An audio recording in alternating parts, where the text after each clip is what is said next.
죽은 자를 살리는 은혜로운 특송을 감사드립니다. 해피 이스터. 주와 죽은 권세를 이기고 부활하신 주님을 찬양합니다. 바야흐로 봄이 왔습니다. 봄은 어떤 계절입니까? 청년의 계절입니다. 우리가 청춘이라고 부릅니다. 또한 부활의 계절입니다. 사명의 땅 캠퍼스에는 꽃들이 만개하고 양들로 인해 간만에 생기가 돌고 있습니다. 그러나 이런 겉모습과는 달리 사람들의 표정은 여전히 어둡고 심령은 무기력해 보입니다. 이것이 단지 2년 이상 지속된 코로나 때문만일까요? 오늘 말씀에는 죽어가는 종과 이미 죽어버린 청년 이야기가 나옵니다. 이 절망적인 상황에서 예수님은 이들을 고치시고 또 생명을 살리심으로 이 땅에 오신 하나님이시오 생명과 부활의 주가 되심을 보여주셨습니다. 이 시간 말씀을 통해 우리도 부활의 권능을 덧입고 나를 덮고 있는 관에서 일어나고 또 양들을 일으켜 세우는 생명력 충만한 인생을 살 수 있기를 기도합니다. 제1장 백부장의 종을 살리신 예수님 1절에서 10절입니다. 1절을 보십시오. 예수님께서 가버나움으로 들어가셨을 때 그곳을 지키던 백부장의 종이 병들어 죽게 되었습니다. 백부장은 100명의 정규군을 거느린 로마의 지휘관입니다. 그의 임무는 전쟁에 나가 적과 싸워 이기고 식민지를 건설하는 것입니다. 또한 점령군의 사령관으로 식민지 백성들을 통제하고 저항하지 못하도록 관리하는 것입니다. 따라서 당시의 백부장들은 자연히 잔인하고 거만했습니다. 인간이나 생명의 존엄성을 찾아보기 힘들었습니다. 그런데 가버나움의 백부장은 달랐습니다. 그는 어떤 사람이었습니까? 첫째, 한 영혼을 있는 모습 그대로 사랑하는 인격자였습니다. 백부장에게 어떤 종이 있었는데 그만 병들어 죽게 되었습니다. 당시 종은 주인 재산의 일부로 소모품처럼 취급을 받았습니다. 마음대로 부리거나 매매할 수도 있었고 생명에 대한 결정권도 주인에게 있었습니다. 병들어 죽게 된 종은 죽이거나 내다 버리는 것이 일반적인 관습이었습니다. 그러나 본문의 백부장은 종을 사랑하였습니다. 자기 가족처럼 아끼고 사랑하였습니다. 출신, 신분, 학력, 그의 능력이나 체력 등 인간적인 조건에 구애받지 않고 있는 모습 그대로 그의 존재 자체를 귀하게 여겼습니다. 종과 주인의 관계는 깊은 사랑과 신뢰로 맺어 있었습니다. 종이 병들어 죽게 되자 어찌하든지 살려보고자 백방으로 노력했습니다. 부자들도 입원하기 힘들다는 가버나움 의료원 중환자실에 입원시켜 고가의 진약과 임상시험 의약품까지 투여하였지만 병세는 나날이 악화되어 이제 죽을 날만 기다리고 있었습니다. 이런 백부장에게 예수님께 대한 소식이 들려왔습니다. 나병 환자, 중풍병자, 열병 환자들을 고치신 그 고쳐주셨다는 소문을 들었습니다. 그는 즉시 유대 장로 몇 사람을 예수님께 보내 오셔서 죽어가는 종을 구해 주시기를 간청하였습니다. 사실 백부장과 유대 지도자 장로들은 지배국 장로와 식민지 지도자들로 사이가 좋을 수가 없습니다. 특히 장로들은 율법적이고 또 비판적이고 자기 생각이 강해서 이방인의 청에 따라 오고 가는 그런 존재가 아닙니다. 또한 청원 내용이 한낱 소모품에 불과한 비천한 종을 위해 예수님께 나가 간청한다는 것은 참 꺼려지는 일일 것입니다. 그런데 놀랍게도 장로들은 예수님께 나가 간절히 구했습니다. 4절과 5절을 보십시오. 이 일을 하시는 것이 이 사람에게는 합당하나이다. 그가 우리 민족을 사랑하고 또한 우리를 위하여 회당을 지었나이다. 장로들의 말을 통해서 우리는 백부장이 인간애가 넘치고 사랑이 풍성한 지휘관임을 알 수 있습니다. 유대인들의 신앙을 인정해 줄 뿐 아니라 신앙생활을 잘 하도록 회당까지 지어 주었습니다.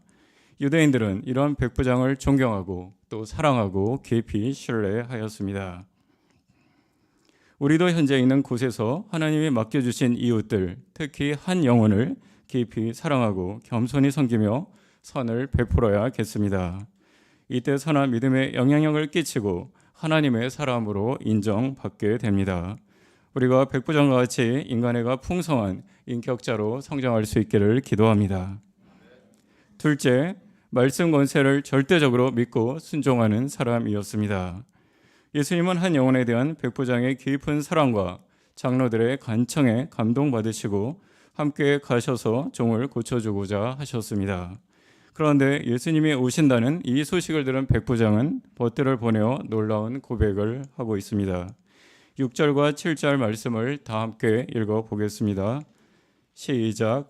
예수께서 함께 가실새 이에 그 집이 멀지 아니하여 백부장이 벗들을 보내어 이르되 주여 수고하시지 마옵소서. 내 집에 들어오심을 나는 감당하지 못하겠나이다. 그러므로 내가 주께 나아가기도 감당하지 못할 줄 알았나이다. 말씀만 하사 내 하인을 낫게 하소서. 네. 주여. 그는 시몬 베드로처럼 예수님을 주로 고백하고 있습니다. 자신의 간청을 들으러 오시는 예수님이 어떤 분이신가 깊이 묵상하는 가운데 예수님이야말로 영적인 왕이요 자신은 비천한 종임을 깨달았습니다. 인생들의 생사 여탈권을 가진 총사령관께서 직접 신방을 오신다니 감히 나가서 주님을 뵐 생각조차 못했습니다. 대신 그저 나으라 이 한 말씀만 해주시면 하인이 나을 것이라는 믿음의 고백을 하였습니다. 그는 예수님을 직접 대면하거나 이적을 체험하지도 못했지만 예수님의 말씀은 권세가 시공간을 초월하여 역사하실 것을 믿었습니다. 그러면 그의 이 믿음의 고백의 근거가 무엇입니까? 8절을 보십시오. 나도 남의 수하에 있는 사람이요 내 아래에도 병사가 있으니 이더러 가라 하면 가고 저더러 오라 하면 오고 내 종더러 이것을 하라 하면 하나이다. 그는 군인으로서 권세의 본질을 체험적으로 알고 있었습니다. 군대는 상명하복의 규율이 엄격해서 이를 어길 경우에는 명령 불복종 죄로 영창을 가거나 전쟁 중에는 처형을 당하기도 합니다. 로마 황제의 한마디 말에 전 세계에 파견된 로마군이 일사불란하게 복종하고 이에 따라 전쟁이 개시되기도 하고 멈추기도 하였습니다. 백부장의 병사들과 종들도 명령 한마디에 그대로 복종하였습니다. 이는 결코 저절로 된 것이 아니라 고된 훈련과 또 체험을 통해 얻어진 결과물입니다. 그는 이 원리를 영적 총사령관 예수님께 그대로 적용했습니다. 인간의 말 한마디 말에도 엄청난 권세가 있는데 상천하지 하나님, 예수님의 말씀 권세는 어떠하겠는가? 이것이 백부장의 믿음입니다. 우리가 이런 믿음의 능력을 체험하고 싶습니까? 그러면 백부장처럼 말씀 권세를 절대적으로 믿고 순종하는 사람이 되어야 합니다. 인간에게는 아담의 불순종과 가인의 반발심이라는 피가 흐르고 있습니다. 그래서 순종하라고 하면 옳은 말인 대로 머릿속으로는 옳다는 것을 인정하지만 괜히 자존심이 상하고 또 반발심이 생깁니다. 그러나 불순종하는 자는 결코 믿음을 배울 수 없습니다. 믿음의 사람으로 성장하려면 날마다 자존심과 반발심과 불순종, 인간적인 생각을 회개하고 겸손하게 순종 훈련을 받아야 합니다. 우리가 백부장과 같이 말씀의 능력을 절대적으로 믿고 순종하는 사람이 되어야겠습니다. 이를 통해 영적인 깊은 세계를 체험하고 하나님께서 귀히 쓰시는 복된 인생을 살 수 있기를 기도합니다. 9절 말씀을 다 함께 읽어보겠습니다. 9절입니다. 시작. 예수께서 들으시고 그를 놀랍게 여겨 돌이키사 따르는 무리에게 이르시되 내가 너희에게 이르노니 이스라엘 중에서도 이만한 믿음은 만나보지 못하였노라 하시더라. 예수님은 백부장의 믿음에 놀라시고 그의 믿음을 크게 축복하셨습니다. 여기서 이만한 믿음은 이렇게 위대한 믿음, such great faith라는 뜻입니다. 선민 이스라엘은 예수님이 행하시는 이적을 직접 보고 체험했음에도 주님을 믿지 않고 배척했습니다. 그러나 이방인 백부장은 영적인 황무지와 같은 환경에서도 이스라엘을 능가하는 믿음을 가지고 있었습니다. 위대한 믿음은 말씀만 하시면 낫는다는 단순하고도 절대적인 믿음입니다. 예수님은 백부장의 이런 위대한 믿음을 크게 축복하셨습니다. 보내갔던 사람들이 집으로 돌아가 보니 이미 병이 나아 있었습니다.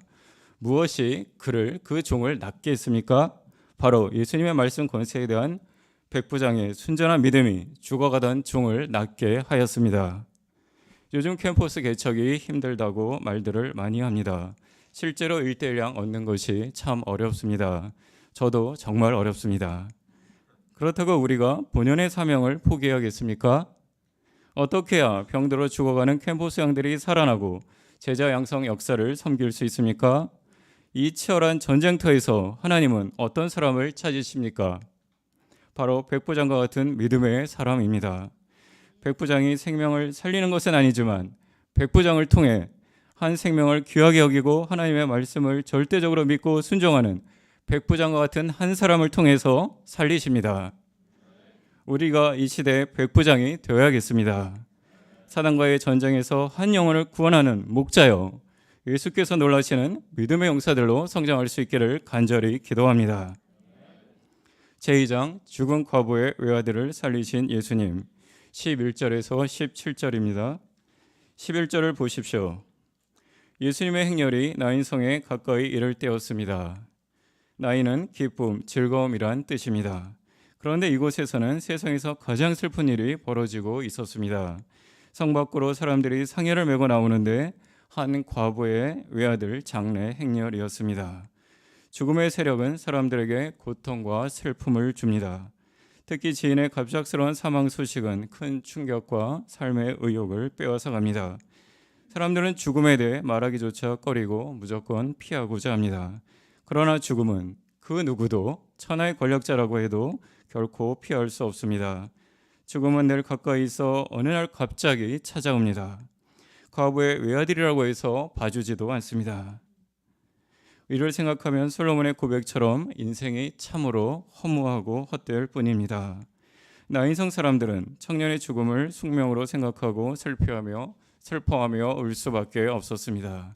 그러나 예수님께서 생명의 행렬을 이끌고 나인성에 오심으로 슬픔과 죽음의 세력이 사라지고 생명의 역사가 시작되었습니다. 13절을 보십시오. 예수님은 과부를 보시고 울지 말라 말씀하셨습니다. 아무도 이 여인의 울음을 그치게 할 수 없고 또 위로해 줄 수 없습니다. 그러나 예수님은 이 여인에게 참된 위로를 주실 수 있습니다. 더 이상 슬퍼할 필요가 없다고 말씀하십니다. 왜 그렇습니까? 예수님은 이 죽은 청년의 생명을 살릴 수 있는 부활이요 생명의 주가 되시기 때문입니다. 14절을 보십시오. 당시 장례 행렬에 따라 장례 방식에 따라 시체는 세마포로 감싸고 얼굴을 수건으로 덮어 뚜껑이 없는 관에 넣었습니다. 이 청년의 관에 생명의 주관자 예수님께서 그 손을 대셨습니다. 관에 손을 대는 행위는 당시 율법을 어기는 것입니다. 그러나 예수님은 사랑과 긍휼의 법으로 율법을 이기셨습니다. 예수님께서 관에 손을 대시자 메고 가던 사람들이 멈췄습니다. 아담 이후 무한 반복되는 장례 행렬을 그 누구도 멈출 수 없었지만 오직 부활과 생명의 주 예수님만이 죽음의 행렬을 멈추게 할 수 있는 유일한 주가 되십니다. 14절 후반절 말씀 예수께서부터 다시 한번 크게 읽어보겠습니다. 시작. 예수께서 이르시되 청년아 내가 네게 말하노니 일어나라 하시매. 예수님은 관에 누워있는 청년을 향해 말씀하셨습니다. 청년아 내가 네게 말하노니 일어나라. Young man, I say to you, get up. 예수님의 말씀이 선포되자 놀라운 일이 일어났습니다. 죽었던 청년이 벌떡 일어나 앉더니 말을 하기 시작했습니다. 태초에 인간을 창조하시고 생기를 불어넣어 생명이 되게 하신 그 하나님의 능력과 권능이 청년을 죽음에서 일으켜 세웠습니다. 그러면 청년은 누구입니까? 위키피디아에 따르면 청년은 신체적, 전신적으로 한창 성장하거나 무르익은 나이에 있는 사람으로 인생의 봄을 의미하는 청춘 세대를 지칭한다고 되어 있습니다.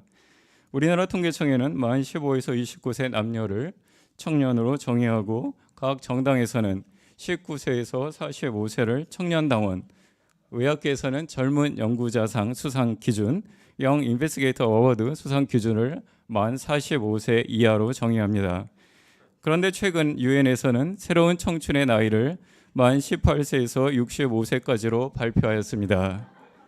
제임스 목사님께서 알려주신 것이니까 팩트가 맞습니다. 우리에게 적용하면 한 아브라함 목사님까지 청춘이십니다. 예, 아멘 소리가 크게 들렸습니다. 그런데 문제는 나이가 젊다고 생물학적 나이가 청년이라고 다 청년이 아니라는 것입니다. 청년다워야 청년입니다. 그러면 청년다움이란 어떤 삶입니까? 청년은 가능성에 도전하는 시기입니다. 비록 성공 확률이 희박하고 하더라도 계산하지 않고 도전하는 사람이 바로 청년입니다. 또한 비전을 품고 사명을 위해 달려가는 시기입니다. 개척하고 정복하고 다스리는 열정을 가진 사람이 바로 청년입니다. 찰스 스펄전 목사님은 18세에 목사로 세움을 받아 교회를 개척했습니다. 리빙스턴은 23세에 선교사로 세움받아 아프리카 땅을 밟았습니다. 예수님도 청년의 때 인류 구속 역사를 완성하셨습니다.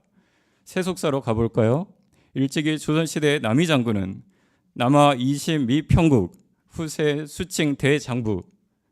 남자가 20세에 나라를 평정하지 못하면 후세에 누가 나를 대정부라 칭하려 고백하였습니다. 20세에 왕위에 올라 세계를 정복한 알렉산더 대왕은 최고의 보물은 내 안에 있는 꿈이다. 꿈이 있기에 오늘의 내가 존재하고 나의 미래가 존재하는 것이다.